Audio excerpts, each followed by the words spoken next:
The Echoes of Time. In the quaint village of Eldridge, nestled between rolling hills and ancient forests, history whispered through the cobblestone streets. At the heart of the village stood the old clock tower, its hands frozen at the stroke of midnight.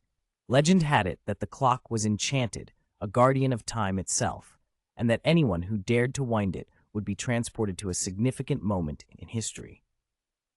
Curious and adventurous, Clara, a young historian, decided to test the tale. Armed with her journal and a sense of purpose, she approached the clock tower one misty evening. As she turned the key, a tremor shook the ground. The world around her shimmered and faded, and in an instant she found herself in the midst of an ancient Roman assembly. She watched in awe as senators debated fiercely, their voices echoing through the marble halls. The air was thick with passion and power, a stark contrast to her quiet village. Clara felt a surge of inspiration. History was alive, vibrant, and pulsing with energy. Suddenly, the clock tower chimed, and she was pulled back to her time. The experience ignited a fire within her. Clara dedicated herself to uncovering forgotten stories, believing that history was not merely a record of the past, but a living tapestry that shaped the present.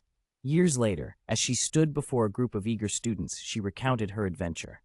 The clock tower still stood resolute, a silent witness to the passage of time, reminding them that history was not just to be learned, but to be felt and experienced. Clara smiled, knowing that the echoes of the past would continue to inspire generations to come.